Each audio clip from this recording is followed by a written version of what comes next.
So I think it's 7. So even though we've been chatting a bit, um, I'd like to formally thank everyone for being here with us this evening.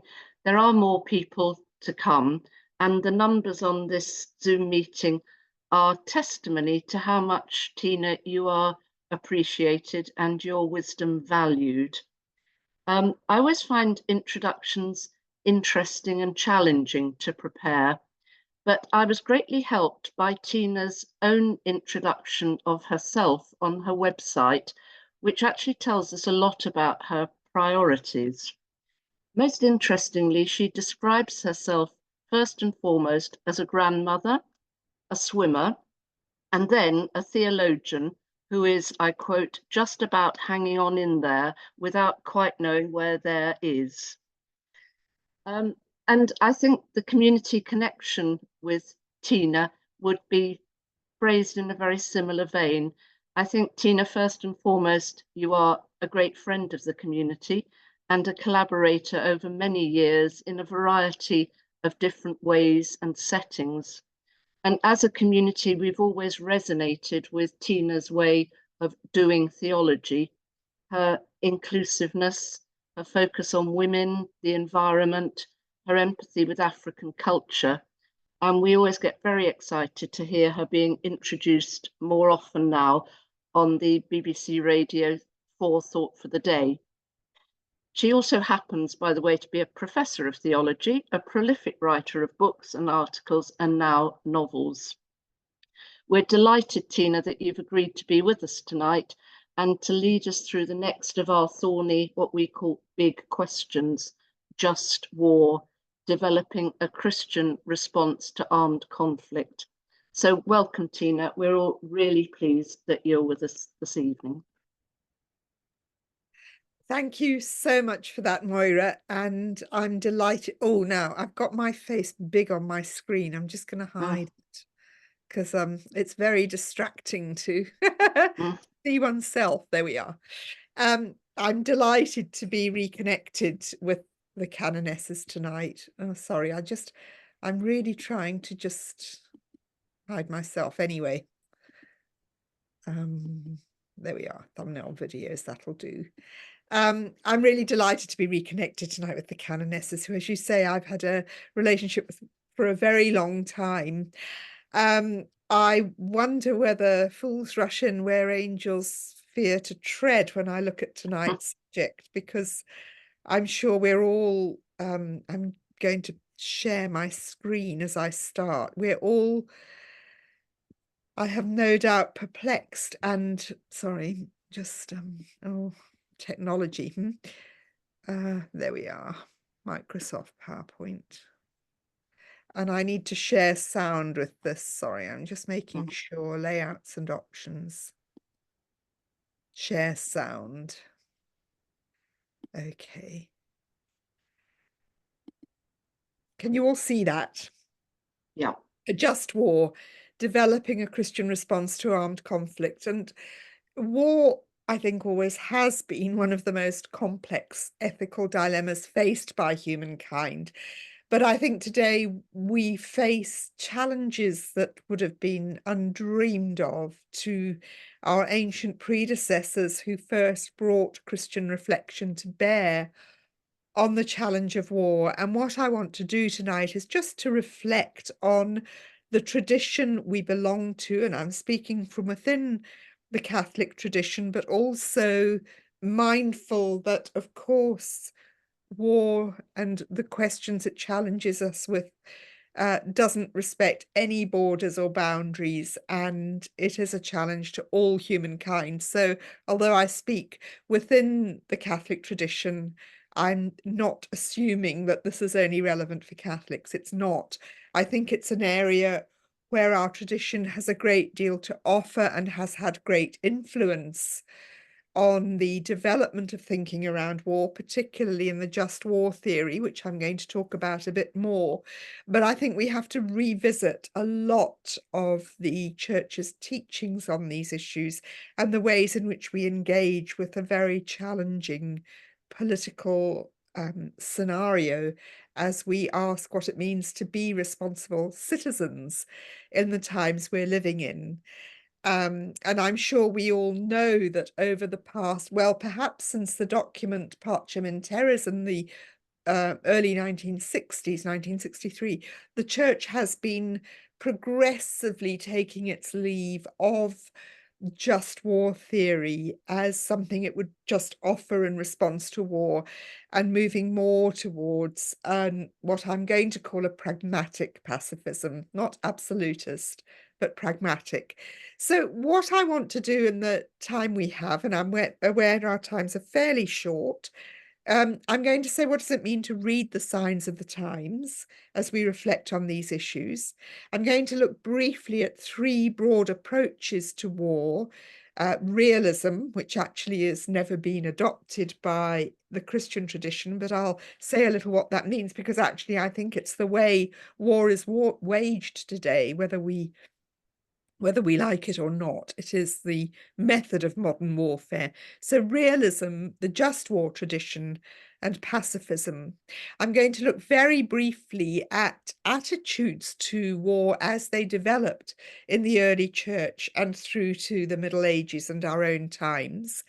And I'm also going to look briefly at how dramatically warfare has changed. And then I'm going to ask what might some creative responses be to the challenges facing us. So, reading the signs of the times, I want to begin with a short video from an organization called the Crisis Center, I think it's called, which reminds us of the conflicts being waged around the world in 2024.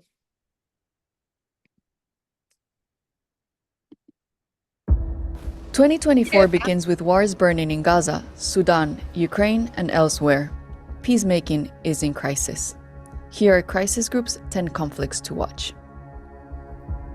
The Hamas-led attack on 7 October and Israel's subsequent devastation of Gaza have opened a ghastly new chapter in the Israeli-Palestinian conflict. The human cost, already appalling, continues to climb. It could get worse. It's not a stretch to imagine mass displacement of Palestinians into Egypt. Finding a way out starts with recognizing that attempting to finish off Hamas, Israel's stated war aim, will leave Gaza uninhabitable. A ceasefire is imperative. The war in Gaza also threatens to spark a regional conflagration, as tensions escalate between the US and Israel on one side, and Iran and its allies on the other. Flashpoints include the Lebanese-Israeli border and the Red Sea, where Yemen's Houthi rebels have been attacking cargo ships. Neither side wants such a confrontation, but there are plenty of ways the Gaza war could set one off. The all-out war between Sudan's army and the paramilitary Rapid Support Forces has left thousands of people dead and displaced some 7 million more. The specter of genocide again haunts the western region of Darfur. Diplomacy to date has been lackluster. Much more urgent efforts are needed to prevent Sudan's collapse, which would have repercussions throughout the region. Russia's war in Ukraine grinds on. Kiev's counteroffensive has stalled, and the 600-mile front is barely moving. Meanwhile, Western support for Kiev may be wavering. The stakes are high. What happens on the battlefield, and potentially also in Western capitals, will define the future of European security. A rebel offensive in Myanmar's northeast is posing the biggest challenge yet to the junta that grabbed power in 2021. But the various ethnic armed groups and post-coup resistant forces seem unlikely to coalesce. For now, the military seems likely to hang on, at a steadily mounting cost to the country. Ethiopia began 2023, having ended the bloody Tigray conflict, but its initially positive outlook did not last long. Federal forces face insurgencies in the Amhara and Oromo regions, while strained relations with neighboring Eritrea add to the tensions. In July, officers in Niger mounted a coup, cementing military rule across the Sahel, following similar takeovers in Mali and Burkina Faso.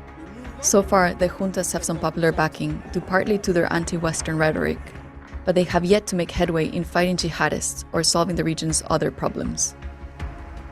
A Kenyan-led mission is due to deploy to Haiti soon to help bring hyper-violent gangs to heel and pave the way for elections.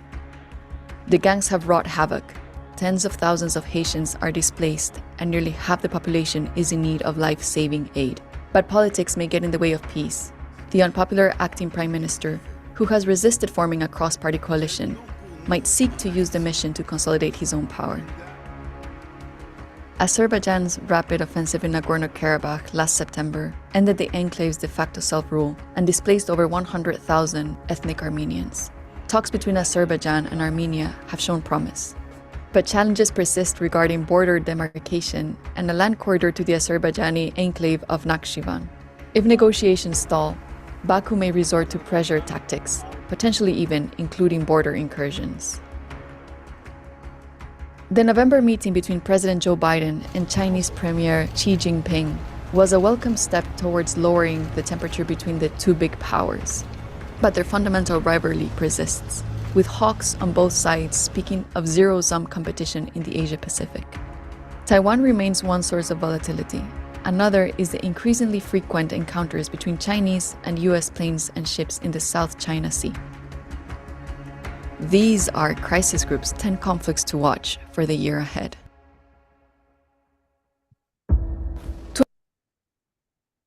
So we don't, I suppose, need that reminder that we live in terrifying times, but I use that little video just to remind us that the headline wars, Gaza and Ukraine, appall us every day, but they are only two of many wars, such as the war in Sudan, about which Pope Francis has spoken out repeatedly.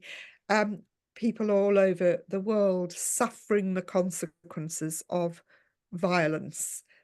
Gina, can I just interrupt you for a moment? We Yes. can't see what you think we can see.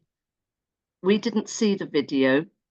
Oh, We can only see slide 6.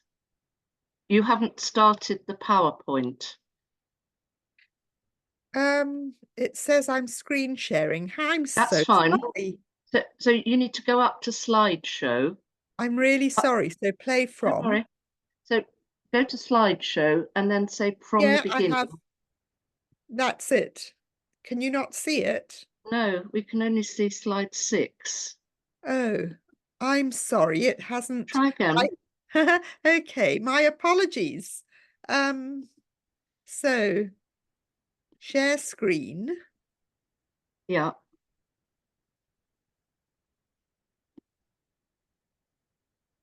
Share sound. And PowerPoint. Yeah. We can't see it yet. Let me just see. I have it. Microsoft PowerPoint Adjust War.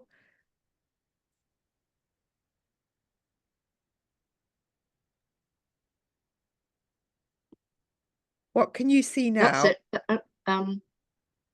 Yes, we're back to what we could see before, but it's stuck on slide 6. Sorry. We could hear it. We could hear it all. Oh dear. Okay. Well, if you could hear it, you heard the gist. But yes, yeah. we did. Let me just go back in. PowerPoint, 10 conflicts to watch. I'm just Adjust War. Right. So let me try sharing and then starting it, all right? Yeah. Let me maximize my screen. Share screen.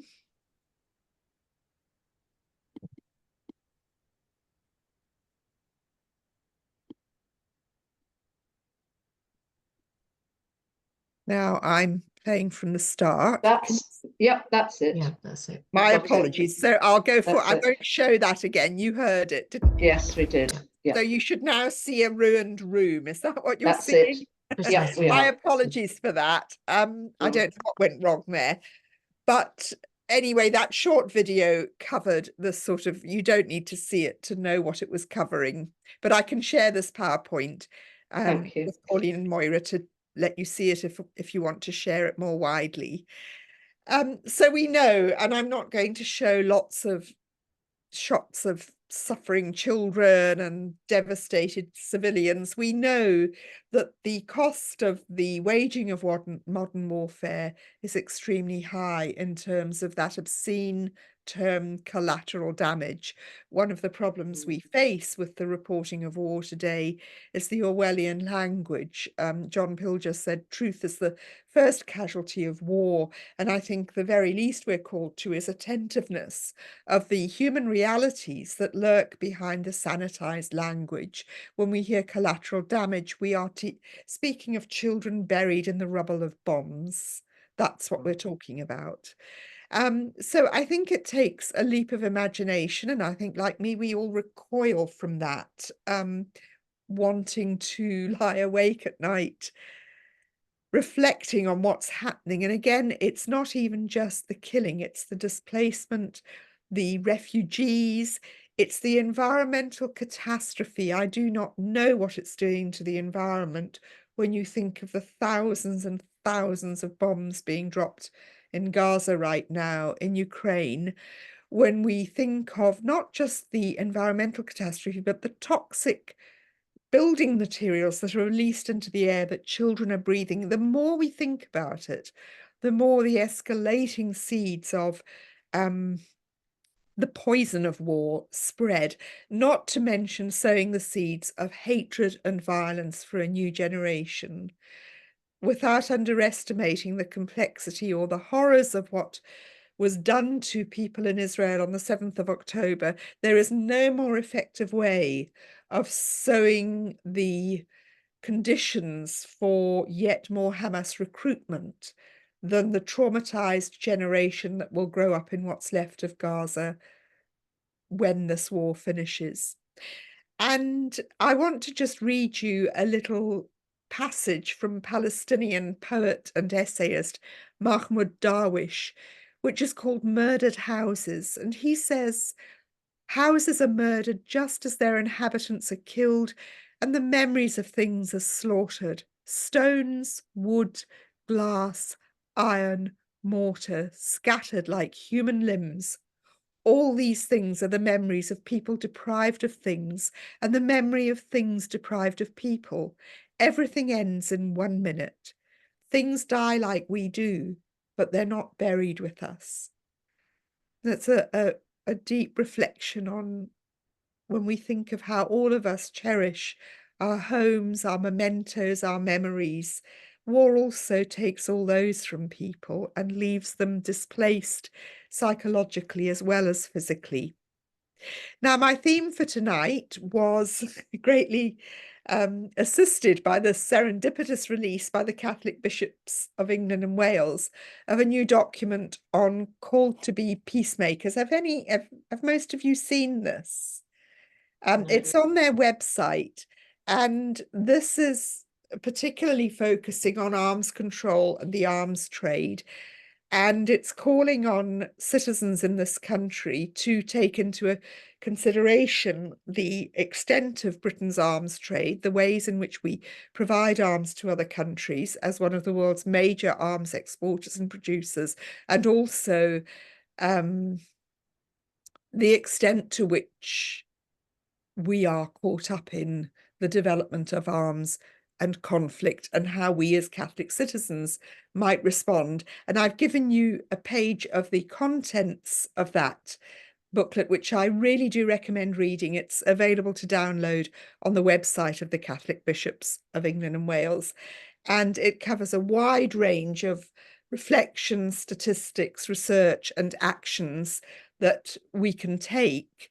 I'm not sure the actions go far enough for me personally, but I'll come back to that. But it says we have an obligation to promote nuclear disarmament, to challenge the arms trade, and to encourage restrictions on the creation of ever more destructive military technology. So that's that booklet that I do urge you to download. And it says, through our prayer, public witness, and pastoral service, we seek to encourage the UK to fulfill its obligations under international treaties, promote the agreement of new treaties regarding the use of emerging technology, including weaponized drones and legal autonomous weapon systems. It's very interesting on the growing use of unarmed drones and weapons of war fueled by artificial intelligence or highly sophisticated computer systems. But it makes the very important point that a mechanized drone cannot use human conscience, sensitivity, intuition at the moment when it is deciding whether to act. So it has a very interesting pastoral reflection on what we're asking of people who are in control of these weapons. I don't know if any of you have seen the film Eye in the Sky, but if you haven't, it's well worth watching. It's about the dilemmas that arise when a remote drone is launched to kill terrorists, but a child gets in the way. What happens? And what trauma does the drone operator experience after that? So this document addresses similar issues. Advance a global moratorium on the development and use of lethal autonomous weapons systems. Ensure that people receive appropriate pastoral care when engaged in the use of these weapons, and support the development of new international frameworks to protect outer space and cyberspace as peaceful environments. So it's a very prophetic and far-reaching document, and I'll leave you to read that for yourselves. It's on the Catholic Bishops of England and Wales website. If you go in there, you'll find it very easily. So let's leave that image up from that as I move on. So I said I would just consider different attitudes to war, and I begin with realism, because even although this has never been a sort of ethic of war endorsed by the Catholic tradition, certainly it is, as I say, the ways in which war is actually waged today. And I would suggest that it was the reaction to 9/11 by Britain and America that ushered in this new era of unrestrained war, including the bombardment of cities. Now, we know that happened in the Second World War with Dresden, but it has become the norm, as we're seeing in Gaza. Similar response to an atrocity and an outrage, to go in and kill thousands and thousands of innocent civilians as if they had anything to do with those terror attacks. So realism refers to the belief that war is beyond morality, and it must be done by any means available to ensure rapid and decisive victory. It's associated with Karl von Clausewitz, who was a late 18th, 19th century thinker who described war as the continuation of policy by other means. And as I say, we could use this idea to inform us about the method of war in the 2003 attack on Iraq and Israel's bombardment of Gaza. There's no morality in war. You just go in and you do anything you need to do to achieve your aims as quickly and effectively as possible. But as I say, that's never been endorsed by the Catholic tradition, which has tended to divide people between just war theory and pacifism. As I say, the Catholic Church is moving towards pragmatic pacifism. It still defends, it still supports the right to self-defense, but urging more and more and more that war never solves anything. Ultimately, it ends at the dialogue table where Pope John Paul II said every war would be avoided if it started at the dialogue table. The conflict between just war theory and pacifism has been described as a conflict between peace and justice. And some say that a non-violent ethos, even if it means tolerating injustice, is better than violent resistance to injustice. But others say justice makes a more primal claim upon us than peace at any cost. And in some situations, we are obliged to resist injustice with force if necessary. And I think particularly in the case of Ukraine, certainly for me, with a strong orientation towards pacifism, the invasion of Ukraine really did make me stop and think this is much more ethically complex and demanding than I would like to think sitting on the sidelines, never actually having been in that position of my loved ones and my home and everything that I cherish being threatened by an aggressor. So I don't want to deny any of those moral dilemmas that I'm sure we all grapple with. I want to just look at how Christian thinking towards war developed in the ancient and medieval church. There are extensive scholarly debates about how far the early church was pacifist, but suggestions are that probably for the first 3 centuries it was. The surviving literature suggests that soldiers who were baptized were expected to give up serving in the Roman army, and the canon of Hippolytus, which dates from around the 4th century, has this instruction: let a Christian not become a soldier. A Christian must not become a soldier unless he is constrained by a chief who has a sword. Let him not take on himself the sin of blood. But if he has shed blood, let him not take part in the mysteries unless he has been purified by a punishment, by tears and groans. Let him not exercise his command with duplicity, but with the fear of God. Now, that is pragmatic pacifism. It doesn't allow any heroics or heroism to attach to war, but neither does it place an impossible burden upon the person who might be compelled to fight, for example, through conscription or through threat, but it insists that the shedding of blood is a sin that requires penance. And this attitude prevailed in the Christian church until the idea of holy war emerged in the Middle Ages. And one reason why there are so many side chapels in lots of medieval cathedrals is because it was a mass industry fueled by soldiers returning from wars and having to undergo penance before they could be reintegrated fully into the worshipping community. So war was never glorious or heroic. It always bears the taint of violence, and those who engage in it are inevitably implicated in sin. It was Augustine in the 4th century who, facing the collapse of the Roman Empire and the conflicts that followed, introduced the concept of the just war into the Christian tradition. But it's probably better to refer to a justified war than a just war, because he took a very dim view of whether there could ever be real justice in war. But he did argue that, subject to rigorous terms of engagement designed to minimize the impact and lasting effects of war, it was sometimes necessary in order to defend the innocent and preserve peace. He said, we do not seek peace in order to be at war, but we go to war that we may have peace. Be peaceful, therefore, in warring, so that you may vanquish those whom you war against and bring them to the prosperity of peace. So we love our enemies in war. We bring them to the prosperity of peace. And like other early Christian thinkers, he saw war as clear evidence of the power of sin over human relationships and deeply problematic.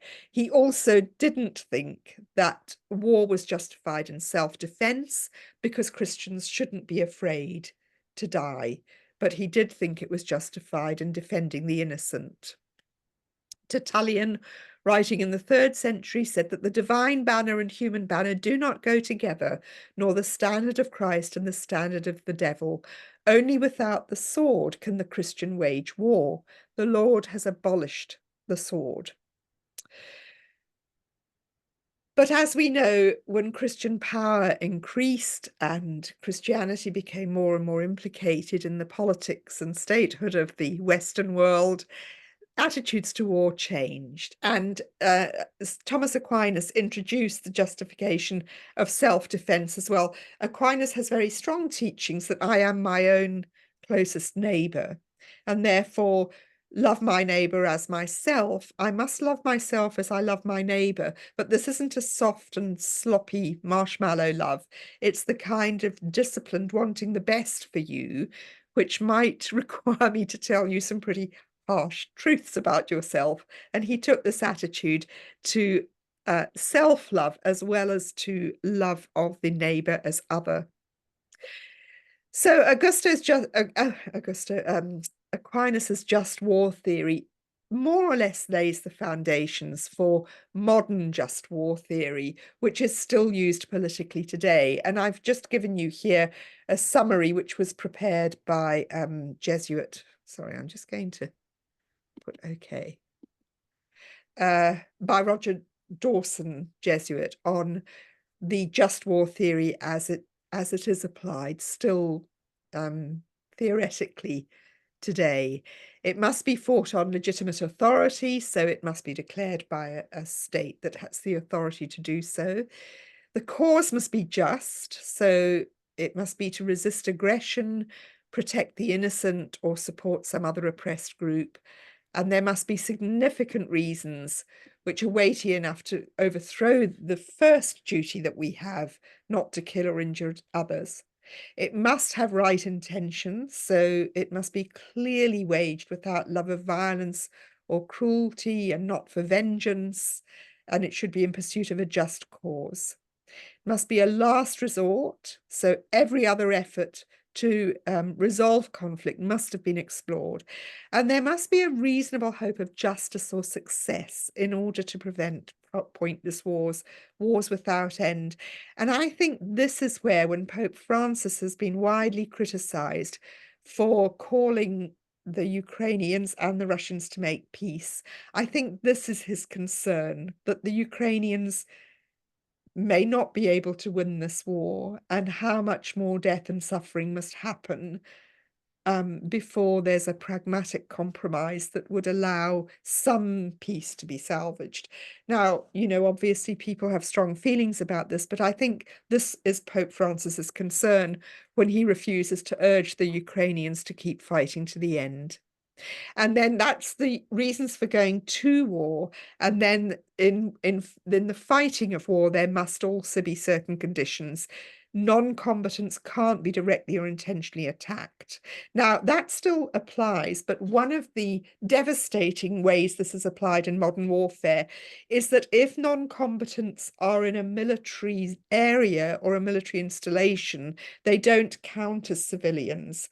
So human shields can be killed if Hamas do set up their headquarters in hospitals, then the people in those hospitals don't count as innocent civilians. So this is quite a devastating application of this, and it must be proportionate. The means used and the harm done must be proportionate to the harm that's being redressed. So there's no just war in which both sides are fighting justly. A just war always has to be fought against an aggressor and an injustice. Now, the argument in favor of just war theory is that it constrains that war that happens with realism. And we still see that with the latest conflict, the Israeli-Gaza. I don't like to call it a war because it's so lopsided, but Israel's attack on Gaza is being adjudicated by the international community. Some would say wrongly, some would say justifiably, according to these criteria. Even if it's violating them, these are still the criteria that are being used to decide what's a war crime, what's an acceptable form of waging war. So that's the just war tradition.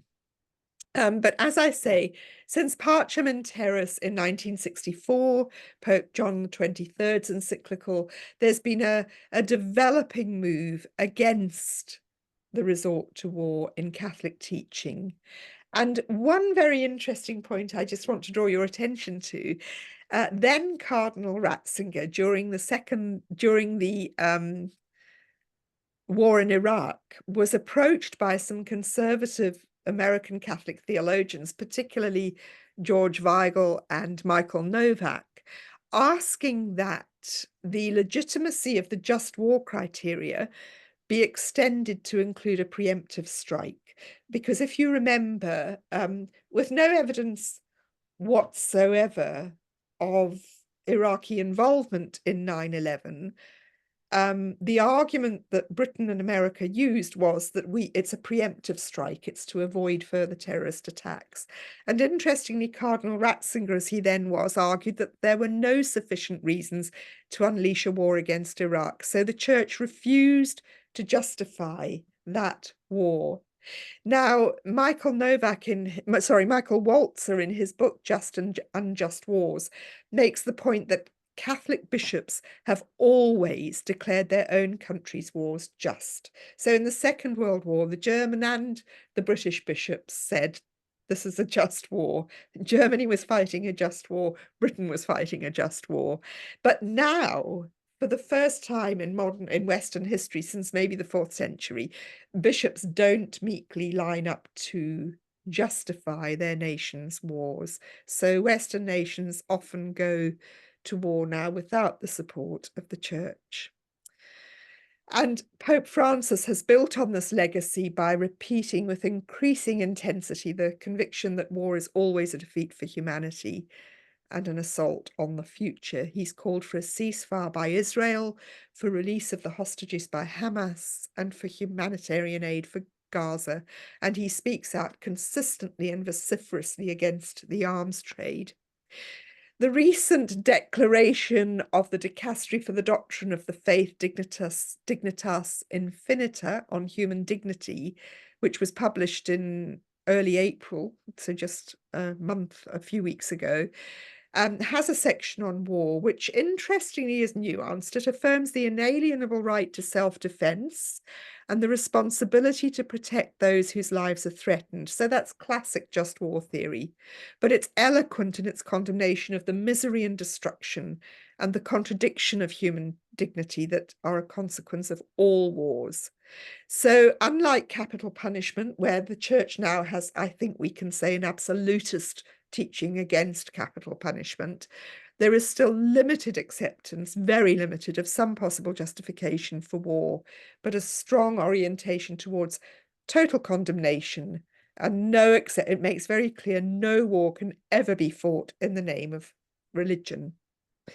That's where we are today. But I wonder how effectively this is communicated to millions of ordinary Catholics around the world, including those working in the arms trade and defence industries. And I'm tempted to contrast this with the way in which the Church defends its position on abortion, which is an absolutist teaching that allows for no ambiguity at all. But what would happen if Catholics working in the arms trade faced the same censure as Catholic doctors who might be working in relation to abortion? It might have a huge impact if similar criteria were applied, but I'm not going to go down that very provocative opening up of a debate around that. I just raised the question because I think it's quite thought-provoking. But how do we move on from here? How do we now reflect on our own attitudes to war? And again, as I say, I'm aware that for the time being, we do so from the relative security of a country that's not at war, though I think the situation in Europe is changing very dramatically, and we might all find ourselves making these decisions or being faced with these dilemmas in ways we might not have imagined would happen again. So I've suggested the Orwellian language of war, collateral damage, surgical strikes. Let's never, ever use that language when we're talking about children bombed, women and children bombed, innocent civilians, old people, people going about their daily lives being bombed, mutilated, injured and killed. Let's say clearly that's what we're talking about. When anyone uses collateral damage, let's say that's not what we're willing to discuss in that language. Let's not talk about surgical strikes. Even the most surgical strike is aimed at killing somebody. And we need to remember here that Pope Francis has said this again recently, every single human being has inviolable and intrinsic dignity. There is nothing we can do that is so bad that we lose the dignity of our human nature made in the image of God. So even a surgical strike that kills the worst, most brutal terrorist is still a violation of human dignity. It's not a surgical strike.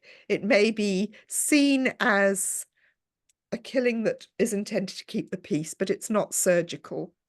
And just to give you a little example of the newspeak of war on HMRC website justifying nuclear deterrence, it says the purpose of nuclear deterrence is to preserve peace, prevent coercion and deter aggression. It's wrong to say that the UK's nuclear deterrent is never used. The reality is that it protects us every hour of every day. By providing a credible and effective response option to extreme aggression, our nuclear deterrent reduces the likelihood of such an attack taking place. To me, the logic of that is if I discover that my neighbour has psychopathic tendencies and may come in and harm my children, then I can say, well, if you harm my children, I will come to your house and murder your children. Deterrence, mutually assured destruction, is an immoral form of frightening people not to attack us. There's an organization called Scientists for Global Responsibility, which talks about the everyday extremism of the status quo, that war, the arms trade, the amount of scientific research dedicated to the military now is, it says, the everyday extremism of the status quo, which threatens us with a climate apocalypse and mass bombing such as we see in Gaza. So we stand on the far side of a very dark century, and the early 21st century suggests that things might get worse before they get better. Sorry, I'm just moving my... What can we do? And here I'm just very briefly going to suggest some strategies for your discussion groups. Now, we know that nonviolent resistance is advocated by many Catholic groups such as Pax Christi, Campaign Against the Arms Trade. In a well-trained population, trained in nonviolent resistance, it does have considerable power. Now, there are regimes that are so violent, we might think of, would nonviolent resistance ever have been a match for the Nazis, for the German army under Hitler? No, of course it wouldn't. But war is slaughter. And if our argument against nonviolent resistance is that people risk getting killed by regimes, well, people get killed in war. So being willing to risk our lives, it's a question of how we risk it, what we're willing to risk it for. But I would also suggest that we do need a far more proactive approach to promoting the Church's opposition to war in catechesis, in schools, in pastoral formation. For example, we might ask if the military should ever be allowed access to Catholic schools for the purposes of recruitment. And I've already suggested, can any Catholic in good conscience work in the arms trade and its related industries? So those are some of the questions that I think we might discuss and ask about educating people about the Church's teaching on war. And I've suggested the term a pragmatic pacifism. There may be situations where it is unavoidable. And for example, if I lived in Ukraine, I don't think I would be advocating pacifism for my loved ones, but at the same time, I do ask how many more people are going to be sent to die before some other alternative is found to resisting the horrors of Putin and the Russian aggression. People will always say, oh yes, pacifism, but what about Hitler? But one response is that Hitler was able to rise on the back of the devastation of war. It was the chaos and poverty of the First World War that prepared the way for Hitler's rise to power. And there can be an infinite regression. Every war breeds more wars. And at what point do we say war no more? And maybe for a generation or two, accept the consequences. Ultimately, I'm convinced that the example of Christ confronts us with an inescapable challenge. As Christians, we should be willing to die for our beliefs, easier said than done, but we should never be willing to kill for them. People are worth dying for, but ideas are never worth killing for. And I want to end with a quotation from Martin Luther King. He said, "Non-violence is a powerful and just weapon which cuts without wounding and ennobles the person who wields it. It is a sword that heals." And I want to suggest that if we took that seriously, one way in which I think we could, as citizens, do our duty, but resist carrying arms. And this was, I think, part of the strategy of the early church.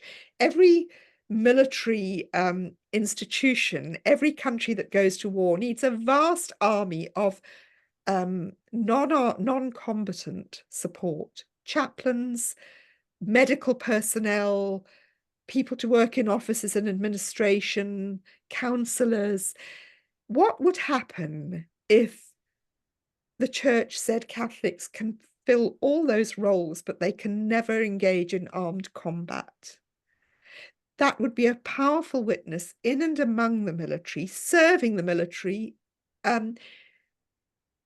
treating the wounds, treating the trauma, but there as a non-violent presence of, I will be here for you, but I will not carry arms for you. And that is just a suggestion I raise to leave you with as you go into your group discussions. So I think that's enough from me.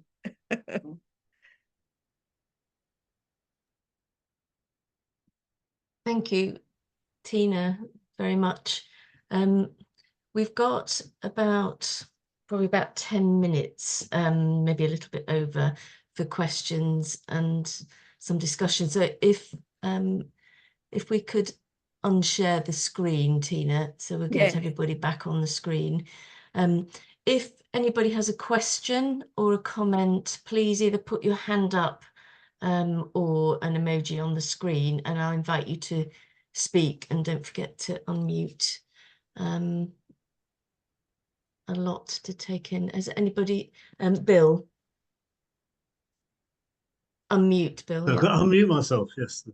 Classic. It was just a quick, I thought that was absolutely superb presentation. So thank you very much for that. There's an awful lot of things to think about there. A couple of pages of notes here.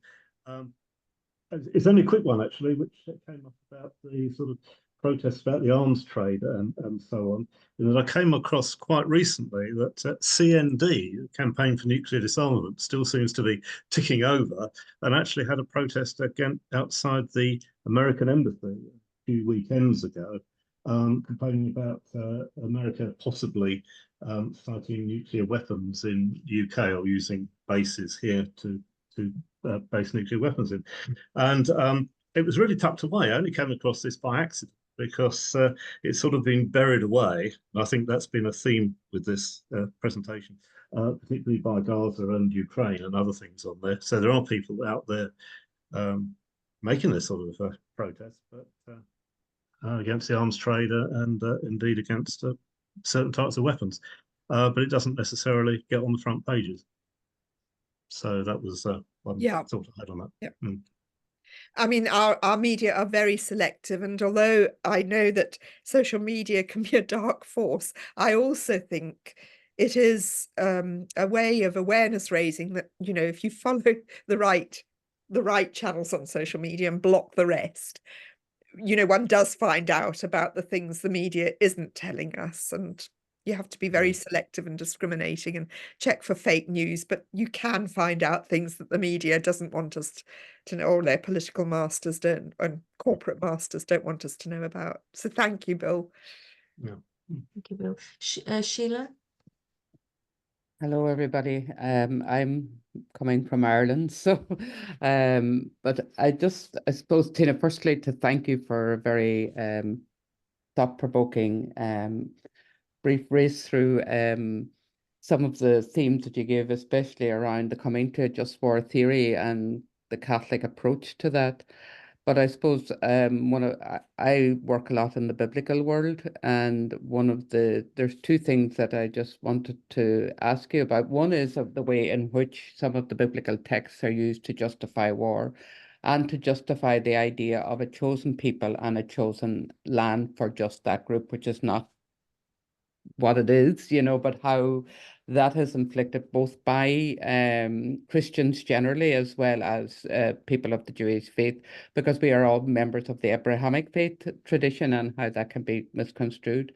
But I suppose the other thing that I was saying about Catholicism and our belief in who Jesus was is this thing about loving your enemy, and that God's universal love for all, and how difficult it really is to think about that concept when it comes to situations of war, and having lived and worked in two particular countries of extreme violence, when you say it's very easy to have that when you're not in those situations, and yet no, it is the people who spoke out for, like from this country would say John Humer, somebody that believed that the only way through peace is dialogue, and that all wars end in dialogue. So I just want to say, when we say that the Lamb of God who takes away the sin of the world, it's a very powerful statement from a belief stance to try and live that, you know. But I just want you, if you want to say something about the earlier biblical words and how they get misconstrued and used both in our tradition, Catholic, and in other traditions, as well as the fact of them being Abrahamic. We worship, you know, an Abrahamic God of the ancestors per both Muslim, Jews, and Christians. I mean, you know, as we all know, used wrongly, used literally, the Bible has sown terrible violence in the world. It's sown terrible violence between Christians and Jews in the sense of the chosen people, and then, you know, the sort of fulfillment idea that the Christians inherit the new covenant. And we know the history of anti-Semitism flows from that. Actually, we also need to be clear, anti-Semitism is a modern phenomenon. Anti-Judaism certainly fueled anti-Semitism, but, you know, in the Middle Ages, Jews could escape Christian persecution by converting, and many did. There was no way a Jew could escape Hitler by any kind of conversion. Anti-Semitism is racist, anti-Judaism is religious. And there's, I think, just keeping that in mind just helps us to think through the tangled. But then, of course, we think about Palestinian Christians with the Bible saying God gave this land to the Jewish people. And again, there's a terrible tragedy in how the Bible plays into these situations. My own reflection on this over many years, and I'm not a biblical scholar, but, you know, I think it is it's a part of the human condition to look to God for explanations or justifications. And what I see in scripture is God, and these are Pope Francis's words, God walking with the people, walking through history, says Pope Francis, and people always interpreting things. What's God doing here? Well, you know, we're fighting a war, God must be on our side. And of course, that extends well into the 21st century. And Jesus's message of peace is also one of forgiveness, because I don't think we're not in heaven, we're not utopian people in the church. We know that the kingdom of God is now and not yet. It breaks through, it's the cracks that let the light get in, as Leonard Cohen sings, but we're not there yet. And all of us are capable of violence, all of us. I suspect all of us know we're guilty of small acts of lovelessness and violence in our everyday lives. We're human, and it's why I think we need to weave together the call to peace, which I believe is a call to pacifism. I do think pure Christianity would be pacifist. I think pure Christianity is a dangerous idea. And so we're called to forgiveness and love of enemies, which again, I think it's so much our willingness to challenge. Okay, we are, say, at war with Iraq, to use an example that affected us, but we must challenge every single example of Islamophobia, which would seek to say, you know, look at them, they're all terrorists, don't let them in, let them drown in the Channel, they're all, you know. It's somehow that sort of courage to say, well, if we're going to go to war and we have to love our enemies, what we have to do is to humanize our enemies, and that makes it very, very difficult to kill them. You know, if you want to kill someone, you start by calling them vermin, rats. I mean, that's what the Hutus did to the Tutsis in Rwanda. They started broadcasting radio, and Hamwe was broadcasting that these are vermin, and that's how killing begins. And I think that's why I'm so insistent on our language. So thank you. A complex history, but Northern Ireland certainly has become a beacon of hope for all the continuing fragility and questions. You know, so many people point to Northern Ireland, that you can get through these terrible, terrible conflicts to something that allows people to breathe the air of peace again. And that must always be our aim. So thank you, Sheila. Thank you, Tina. Anyone else? Angela? Angela? Tina, one of the things that goes through my mind is questions about how are ordinary people in churches, in congregations, who are faithfully going to Mass every Sunday, and yet we've had invitations from the Pope ever since he became Pope to renew our understanding of what it is to be Christians. And what you have so wonderfully and with such energy told us about the desires of the Pope for peace.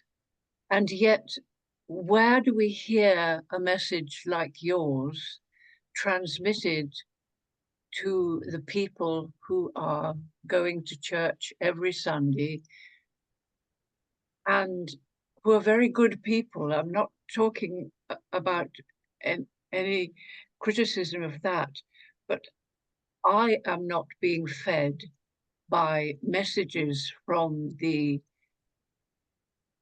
pulpit about making peace, nor am I being fed from the pulpit about what the Pope wants for synodality, for example. So there is a breakdown in the way in which these really fundamental realities are somehow, I don't know whether it's not deliberately being pushed aside, but they are not being fed to us, the ordinary members of the parish community. I know. If that's my experience, but maybe other people's experience is different. I think there are some priests with fire in their belly, and the right kind of fire, lots with the wrong kind of fire in their bellies.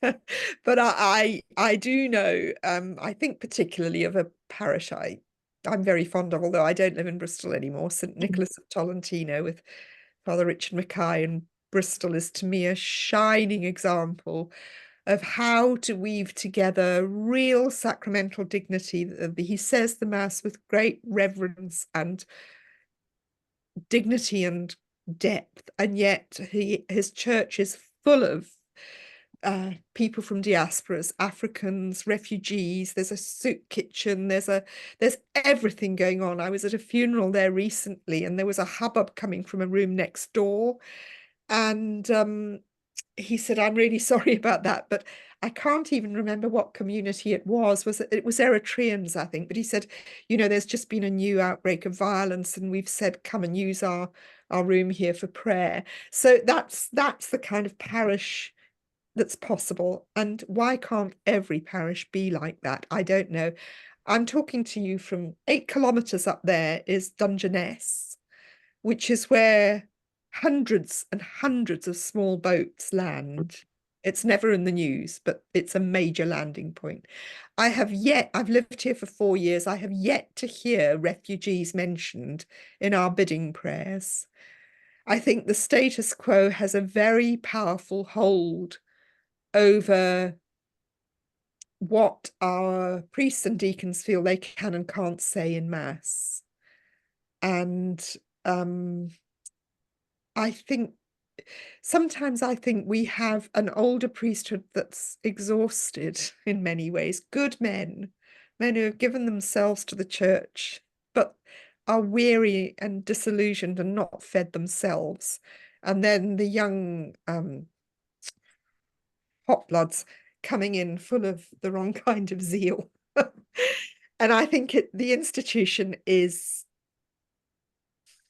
in crisis. I think it's in crisis. And if I'm really honest, I look askance at the synodal process. I was very hopeful. We were told that the question of women deacons would be on the agenda this year, and Pope Francis told an American journalist last week, no to women deacons, no to women priests. Well, synodality, sorry. So I think we're an institution in crisis, but I have great hope, because I think, you know, the wineskins have to burst and the old ways have to die. And I think there's so much energy and hope and determination and faith at the grassroots. You know, many of us are hanging on in there. Many of us no longer feel we can go to mass every Sunday, or no longer participate in the formal aspects of the church, but prayer, pilgrimage, retreats, all the things that keep faith fed are, I think, very strong at the moment. And I think that's telling us something. So yes, there could be so much more, but the conversations we're having among ourselves are not nothing. I think they're where they're where the spirit is moving. And I think many members of the priesthood and the hierarchy want that change, but don't know how to achieve it. And it's difficult. It takes a lot of patience, a lot of discernment, all the things Pope Francis says we need to practice. Tina, thank you hugely. It's always brilliant to have you with us. Really great. We've run out of time, I'm afraid, but we're hoping to have a follow-on chat next week. I'll send details around and we can carry on our discussion, just not enough time. So Angela has a few words of thanks to finish, and then Kate has a prayer. We'll finish with a prayer. Well, it's very difficult to find the right words to say thank you to somebody who has looked with such perspicacity at the very, very complex issues that you have outlined and with which we are faced. But I want to focus on what was your last sentence, which was about hope, that we must keep hoping.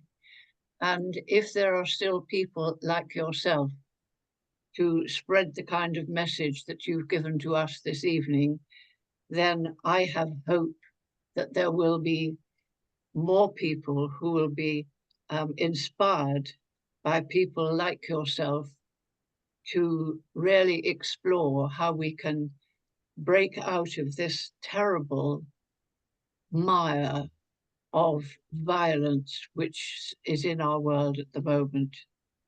So thank you, Tina, and may you go on spreading your message of hope. Thank you. Thank you. Thank you all very much. It's lovely to be with you. Thank you, Kate. Lovely. I'm going to read a prayer which was written by Alan Payton for courage to do justice. O Lord, open my eyes that I may see the needs of others. Open my ears that I may hear their cries. Open my heart so that they need not be without succor. Let me not be afraid to defend the weak because of the anger of the strong, nor afraid to defend the poor because of the anger of the rich. Show me where love and hope and faith are needed, and use me to bring them to those places. And so open my eyes and my ears, that I may this coming day be able to do some work of peace for thee. Thank you, Kate, and everybody. Many thanks, Tina. Thank you all. Thank I'll you. share the Thank PowerPoint you so presentation, much. such as it is, with Pauline, and then the link will be there for others who might want it. That'd be It's a bit fantastic. ready, Thank but you. there we are. be in touch. Thank you, Right. Tina. Thank Yeah. you so much. Bye-bye, Thank you, everyone. Tina. Thank Thank you. you. See you. Bye-bye.